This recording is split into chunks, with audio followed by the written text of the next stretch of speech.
Most people treat creativity like a hobby. Abe Blair turned his into a career. From the mountains to the water, he's built a name by seeing what others miss and, more importantly, finding ways to get paid for it.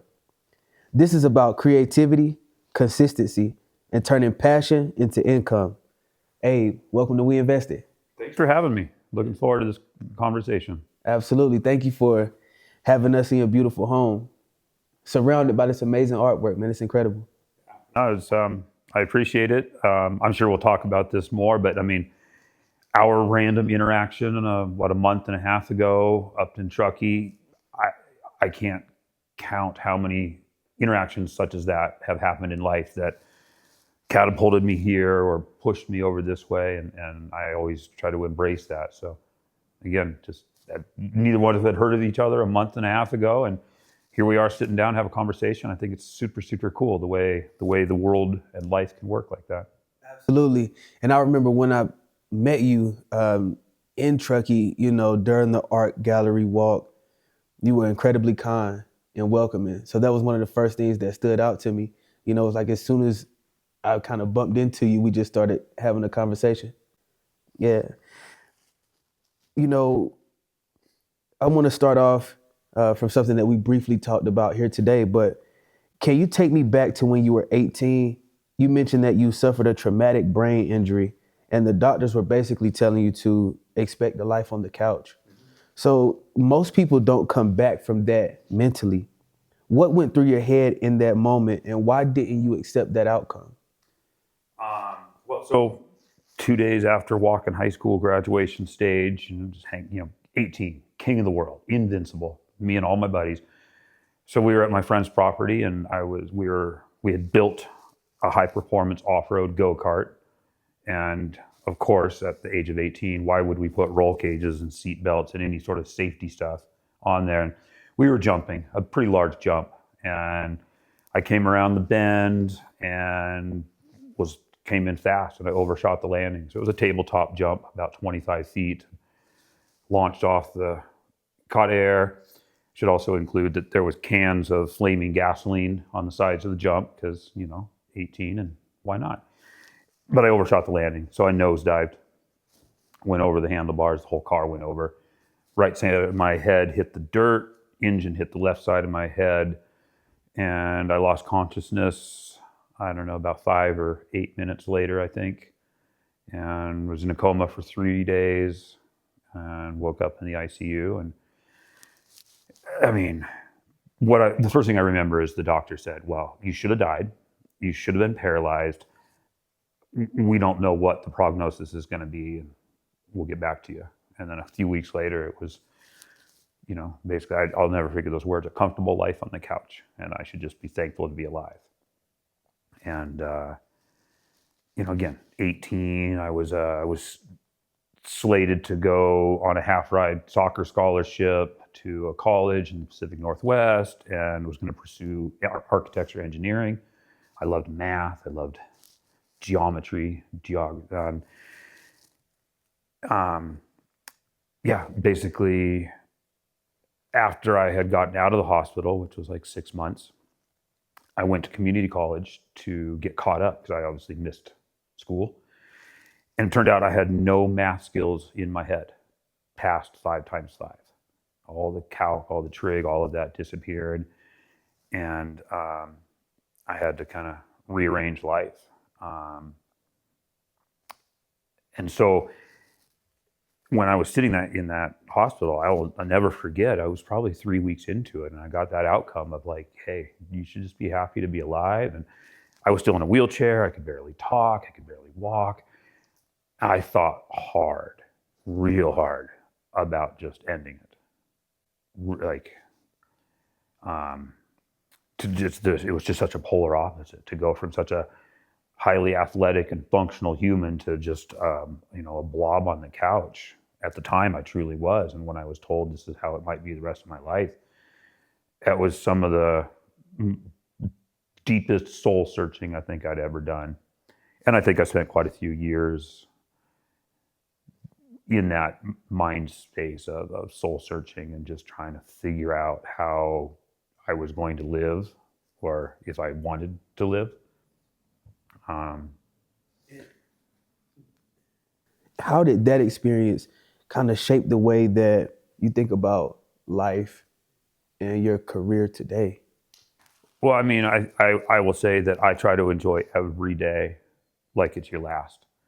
Because I almost had my last, when I was 18. So I really appreciate everything, um, every interaction, everything I get to do. I feel very blessed. I feel very lucky, flat out, to be alive.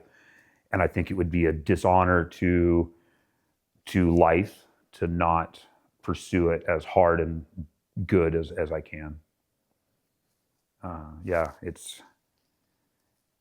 Yeah, it's just it was a unique experience that honestly, if I were asked or had the opportunity to do it again, I would. It has shaped me into the man and the human that I am now, without question. I would have been a completely different person. Life was on track going this way. I had that accident, and suddenly life is going this way. And rather than looking at it as a failure, I think I embraced it as a challenge and an opportunity. I think went to show how literally thick-skulled and stubborn I can be. Um, that I've since then, my whole life has been you can't, it's not possible. And I look back at the things I've accomplished and done. It's I don't even believe my own story in a sense. How did you pull yourself kind of out of that mindset to where, you're assuming you're headed down one path, but now this traumatic life-changing event happens and you have to completely adapt or reshape a new path for yourself? How did you pull yourself out of that kind of depressive state from? I think I don't know if I have a very specific answer other than I went day by day. Perhaps the way I recovered would be an example of how I operate even still today. But when I was released from the hospital after months in the ICU, my parents had to get a special bed and just all of this customization for the house because I was still unable to walk on my own. And so I'm stuck in my bed for a week, but I'm glad to be home. So there's a win. Okay, the bathroom's down the hallway. I really want to make that trip by myself without calling a parent to help me. The dining table is a little bit farther. So if I can make it to the bathroom, then maybe next week I can make it to the dining table. Little steps. So rather than looking at the whole entire big picture and feeling overwhelmed, somehow I was able to compartmentalize the situation and just make little goals. Getting out of bed on my own, making it to the end of the room, like what would seem so insignificant to somebody was so monumental for me. And just, I think that's kind of how I operate in life, is just, I look at the big picture, but then I go, okay, here's this big picture, but there's paths everywhere. And each of those paths is like a singular footstep. I just need to focus on one footstep at a time and decide which path I'm going to go on. And these paths are all going to intersect and criss and cross. And I don't know if I'm going to stay on that path, or I'm going to hang a left or a right. Just one step at a time. You got your first camera in 1992. Yeah. So I was a freshman in high school, got a camera from my grandmother who passed away, and I got a snowboard at the same year and realized that I could take my camera out to the mountain with my friends and photograph us catching what we thought was big air. And I loved it. My parents were avid photographers, but like portrait. And I hated it. I was always stuck on the stool getting my picture taken. But when I realized I could photograph my friends snowboarding and then skateboarding and fly fishing, yeah, I was that kid in high school, with the snowboarding magazine inside of my science book and paying attention to the athletes, but I was mostly paying attention to the photographers' names and what angles they were shooting. Before fine art, you were shooting ski and snowboarding photography. What did that phase of your career teach you about this industry? I mean, well, business formulation, then finding a gap, finding a space in the market. So obviously, how do you go from high school to professional ski and snowboard photographer if you don't know any professional photographers or snowboarders? Um, Snowboard camps were up in Mount Hood in the summertime, and the entire industry would show up in the summer to train, coach, practice, everything. And civilian kids who wanted to go pro, get coached by the pros, would go up there. And fortunately for me, just happen chance, the first DSLR was invented right around that same time that I was healthy enough to get out of the house. And so I started a business with a friend. We bought 2 of the first DSLRs ever and some inkjet printers and some computers, and we photographed the campers doing their first 360, their first backflip, and we would sell them sequences and pictures. Now you mentioned you purchased one of the first DSLR cameras. Yeah, yeah. So, and it's funny where it's changed. I mean, that was a $5,000 camera with a monumental 2.1 megapixel resolution, which, our iPhones today are 48 megapixels. So 2 megapixels. And this was groundbreaking technology. But that business, we partnered with a camp, and that business put me and my partner neck deep into this professional ski and snow industry, because the top tier athletes were the guests, the mid-range athletes were the coaches, and then you had the campers. Some of those campers actually went on to become Olympians. I remember meeting them, and they were regular campers. And Louis Vito, a kid named Sean White, these little kids blew up. But it put me in the industry so that, I had my day job, so to speak, photograph the campers. And again, dating myself technology-wise, we would burn the photos onto a CD, and then they had it on a CD, and they could send it to prospective sponsors. Look at me doing a 360, look at me doing a 720. But then outside of those hours, I got to know the coaches, the up-and-coming pros, the current pros, and therefore then the team managers. And team managers were the puppet masters. They decided who was going to make it and break it. And so you get in with them, you get hired for a photo shoot, and then another photo shoot, and you start building relationships. And how electric was that energy at that time? Just again, being surrounded by so much greatness, so much, Yeah, essentially everybody was between 20 and 30. The OGs were 30. But yeah, none of us knew what we were doing. It was, I'd say the end of the heyday of the ski and snowboard realm, and in the context of like magazines, and there wasn't really an internet per se.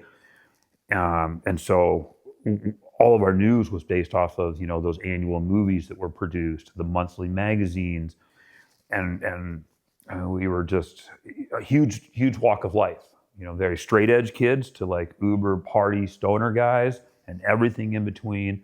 None of us had any formal education, and we were just oozing a ridiculous amount of passion.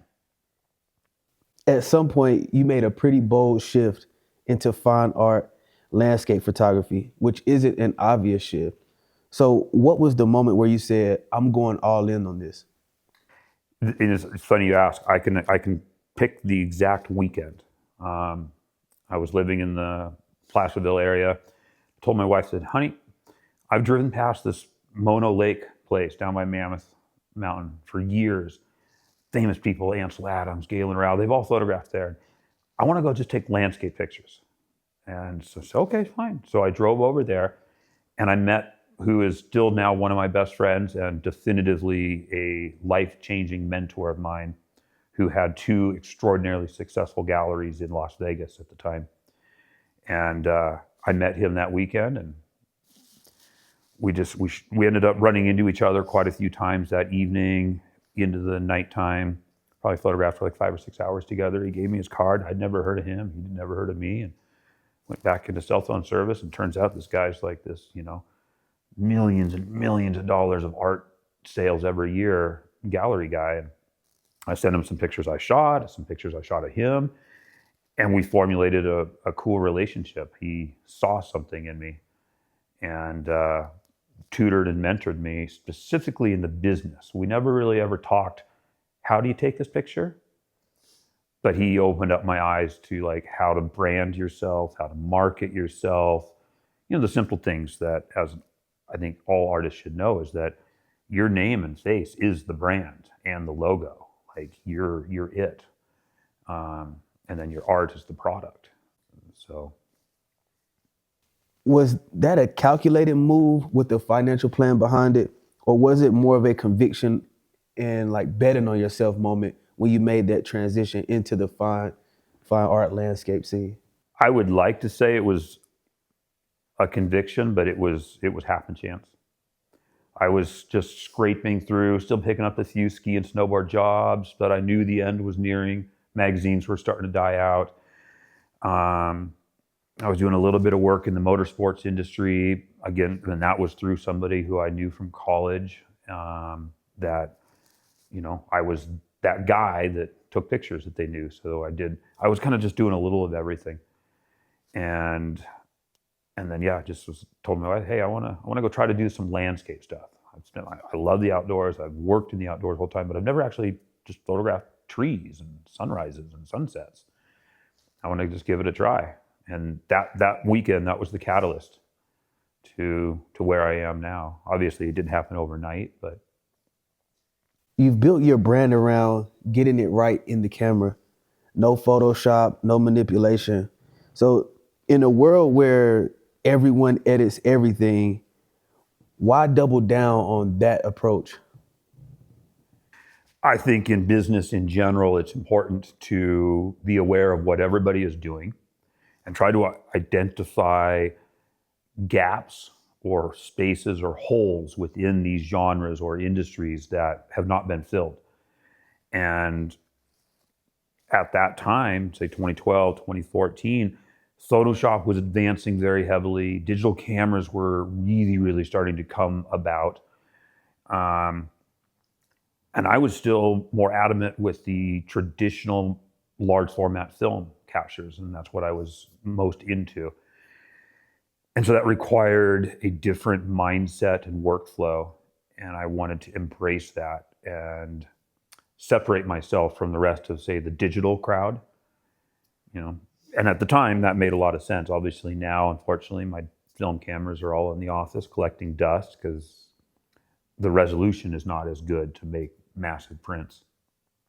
But at the time, yeah, I wanted to keep it pure. I had already had a 15 some odd year career with a foundation in film. And I noticed there was a lot of people in the industry who didn't have that opportunity at my age. Like, I feel like my age demographic is like one of the last demographics that had a high school darkroom and learned the fundamentals before digital. And my deep understanding of light and science of photography still applies today. But at that time, I clung to it.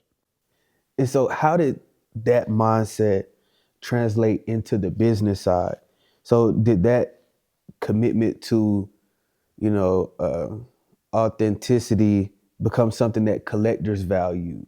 Most definitely. I mean, early on, I would shoot the film image and then I would get what was called an interneg, basically a copy of the negative. And my collectors would receive a copy of that raw piece of film with their, limited edition print. And I did that to very, very specifically and very honestly show this is real. This is not fake. This is not manipulated.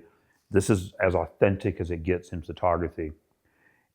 And a lot of times, even then, I was being say, accused of manipulation and photoshopping because I would apply really unique and rarely used techniques within the camera, double exposures, long exposures. And when I say double exposure, I'm talking like I'm going to photograph the moon rising over on the east in the eastern sky um, in the evening, and I'm going to leave my camera there, and then I'm going to wait until the following morning when the city lights are turning on or turning off, or the sunlight, and then I'm going to shoot the other exposure 10 or 12 hours later, and it's in camera.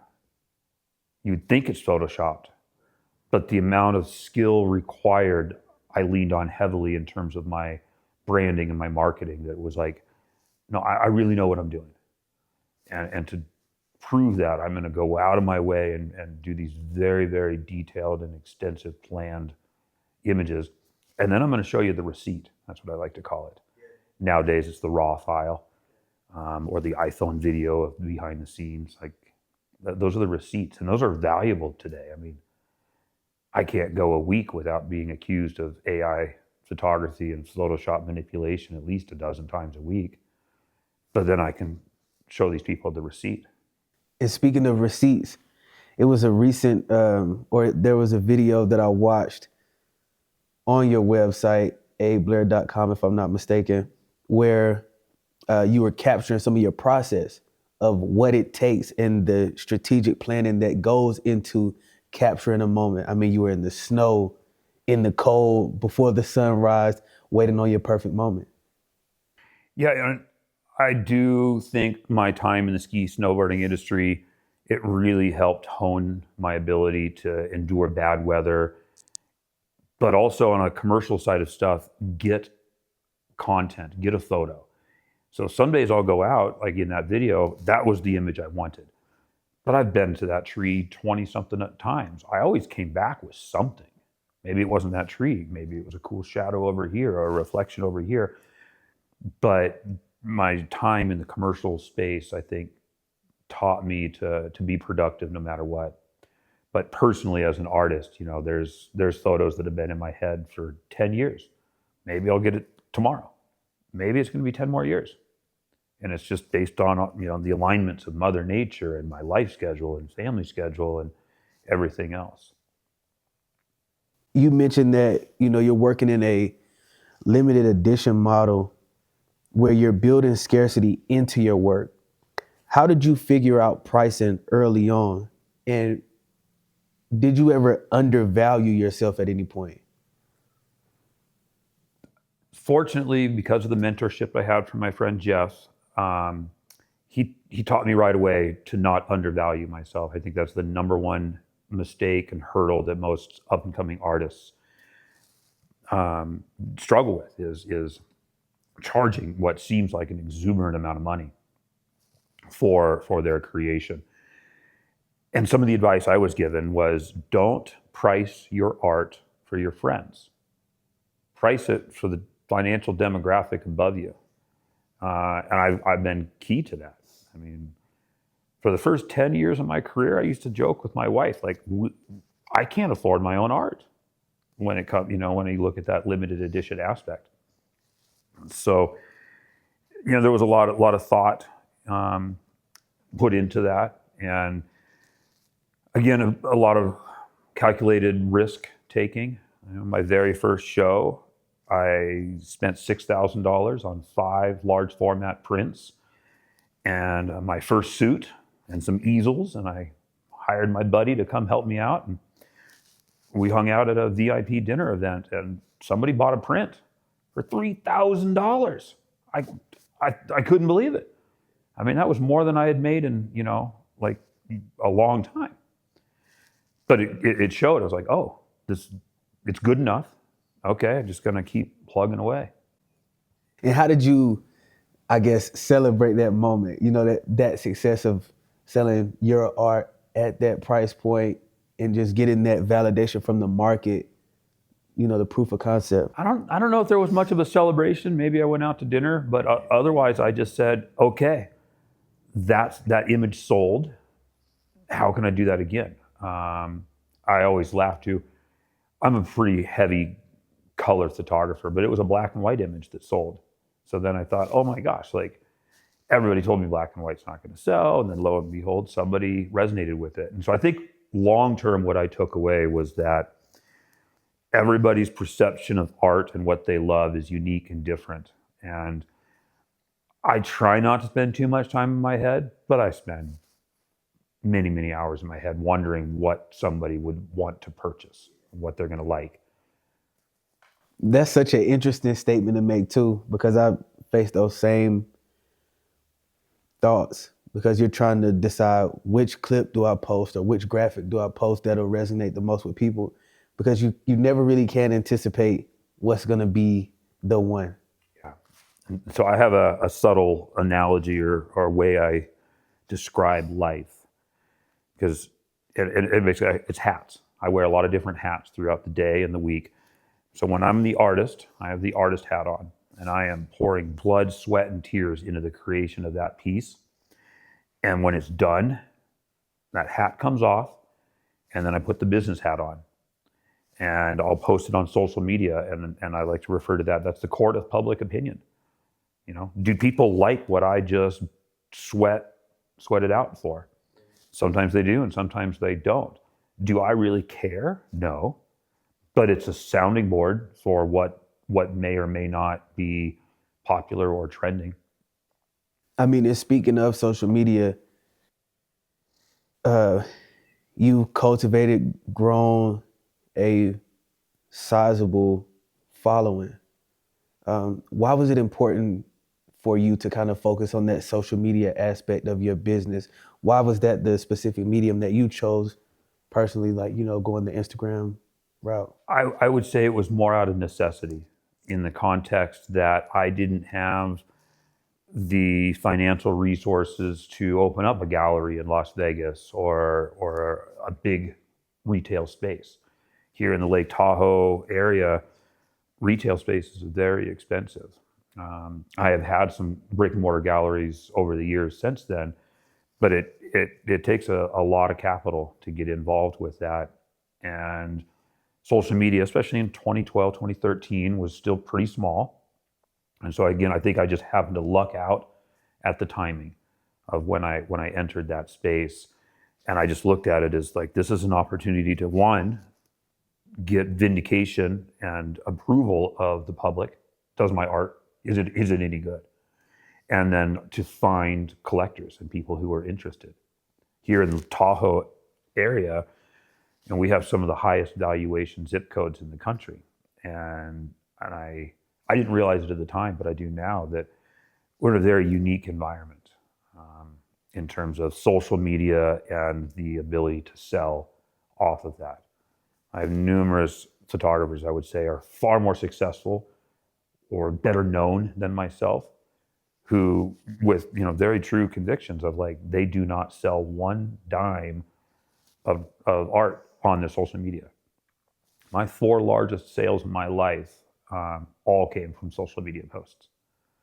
So I think so much of as we talk through this day, is there isn't necessarily a plan. I think so much of my success was just being in the right timeline at the right moment, and then just embracing it. You've also been able to secure like some very substantial partnerships as well that we talked about a little bit off camera. But how did those, partnerships form, or how did they come together? Well, so when I'm not being a dad and a professional landscape photographer, I've been a passionate fly fishing guide. Now I currently manage 2 fly fishing lodges up in Alaska, and they're not low price trips. So we get a very high value financial demographic and clientele. And so obviously that's good for my business in the context of selling limited edition, high value art. But then it also has allowed me to hear an amazing amount of stories of these self-made folks that are, worth hundreds of millions, sometimes billions of dollars. And I can learn and take away so much from them. And one particular gentleman, I probably don't want to mention too much, but very, very high up on the international Forbes list. And I remember, I think it was like 2017 or 18, I was guiding him on a river, and I said, what is the number one piece of advice you would give a small business or entrepreneur? And he said, thought about it. He thought about it for a second, which I appreciated. And he says, if I had to pick one thing, I would say pivot. Your ability to pivot. All right, sure, whatever. I think it took me 6 months, maybe a year, to actually understand what he was talking about. I didn't even get it. I fully get it now. And I didn't realize that I think my whole entire life I have been pivoting as life comes at you. But to get that advice from that particular gentleman, and not understand it and have to like mature myself to where I could understand that and then reflect back on life was like, oh, I was doing that. I just didn't have a term for it. I didn't know what it was. But I think that that's some of the best advice I think anybody could have is, to be able to pivot. We all have a plan. We all want to be going this way, but we all know life throws a lot of punches at you, and you got to know when to duck and run and hide and jump and pivot. Exactly. One of the things that stood out to me when we first met, aside from your hospitality, we talked about monetization briefly and, the different revenue streams that you've been able to create for yourself. So with that being said, you've got multiple income streams from your prints to workshops to guiding in Alaska, which is all tied to the same kind of creative identity. Was that intentional from the start, or did you build those different income streams out of necessity over time? Oh, definitely out of necessity over time. I definitively remember, again, being told by, a certain gentleman in a fly shop or a certain person at this business or in this company, you need to get rid of all of this and focus on this, or else you're just not going to work. Like I was constantly told, you can't do it all. But I didn't want to give up these passions and these interests. And so, like in the ski and snowboarding era of my time that covered my winter revenue, but I was generally, I was single, and so I was generally pretty broke in the spring. So what am I going to do? Well, I like fly fishing, so I should be a fly fishing guide in the summer. And I'd make money in there, and I was just seasonally broke, at the end of every season, just waiting for the next season to come along because I didn't have any money management skills at that time. Thankfully, I met my wife many years later, and she taught me how to do that. But yeah, and then now with two preteen kids and a 15-year-long marriage, life is getting expensive, and obviously cost of living is going up throughout the country and the world over the last decade or more. And so I'm just constantly having to strategize ways to create revenue. And I don't have a college education. I have some mental deficiencies due to that head injury that do not allow me to do certain jobs or work in certain environments. So I'm just using what is available to me in the most efficient way I can come up with. You've been making a living from photography since 2000. That's real staying power. What habits or routines have actually kept you consistent where most people fall off? When I was young in the industry, I saw some very successful photographers in various genres, and they were the top of their food chain. And one consistency I noticed was, and this isn't to speak negatively about them as people, but they were very lazy. They had plateaued. They had reached a point where they were hiring everybody below them to do all the hard work and the nitty gritty. And I think I made a conviction to myself early on that to never become that guy and to always work my butt off, never sit back, never relax. I'm 47 right now. Last year, I took what I think is my very first family vacation of my life. I brought a camera. I did take some pictures, but there was no agenda. I wasn't there to capture this scene or that place. I've just only known how to piggyback my life passions. This company is going to pay me to get to this country, and then this other company is going to cover the cost while I'm on that shoot. And then I'm going to take my landscape photography because I'm in a beautiful country in a beautiful environment. I'm going to photograph that outside of the commercial space that I'm getting paid for. And then that third endeavor is actually going to be where the money goes in the bank. And so I've always had to just layer my passions and skills. And it can be very difficult, just speaking of the family vacation, to turn, that aspect of yourself off where you're like, I see a beautiful shot or something that could potentially be a beautiful shot, but no, I'm not going to take it. I'm just going to enjoy this family moment over. That reflects to like those hats. I've finally more recently matured enough to where I can put the dad hat on and not feel like I'm like the FOMO of this or that. And my wife, she's a very non-itinerary based traveler. She's traveled all over the world before I met her. And when we were traveling together, I always had a plan. And, because I only knew how to shoot commercially and layer and overlap and not waste a minute of the day. And it's taken me like 20 years to understand how to live more like she does and be in the moment and just enjoy the space. And when the opportunity presents, know when that opportunity is and then jump on it. When people hear full-time artists, they either romanticize it or assume that you're struggling. What does financial independence actually look like for you? Well, I mean, I'm definitely relatively stressed, I'd say daily and weekly in terms of finances. Like all of my revenues, fortunately, my current employment up in Alaska does provide a stability, but that's brand new. For the 25 previous years, I didn't know when my next check was going to come. And so that's a lot of stress. I think I still have a long ways to go, or I would like to advance farther financially. But I can also very honestly, say that I'm doing well. But it's been a long, hard road to have the assets that I have and be where I am financially.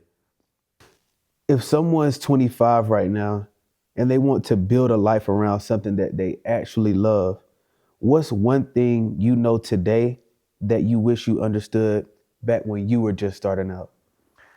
I answer a similar style question like this a fair amount, but the true understanding of marketing and budgeting, I think in any aspect of life are two probably most important things that are overlooked or people don't spend much time educating themselves on, that is so free and so available in terms of the knowledge. So, I mean, what I wouldn't give, to have the contracts and the jobs that I had when I was 25 with the maturity, the financial maturity that I have now, I would be in a completely different world financially now had I known what I know now back in my 20s. So scratching out that living paycheck to paycheck, in the early days, I'll never forget, I didn't have enough fuel in my car to drive 2 miles to the mailbox. So I'd walk in the rain 2 miles to the mailbox to see if I got a paycheck. If there wasn't there, then I'd turn around and go back home and sit on the couch all day. I couldn't do anything. Walk back the next day, oh, I got a paycheck. I can pay my bills. I can turn my cell phone back on. That was an active part of life 20 something, 30 years ago. And so I still appreciate that, but it's evolved, but it's not that much different. Obviously there are safety nets financially and things like that, but the lifestyle is still similar. What does the next 5 to 10 years look like? It's a good question. I don't know if I could have too many specifics, but just personal and professional growth. I think that has always been my goal. I am contemplating maybe another brick and mortar gallery with a little bit different business plan that I think will be more sustainable.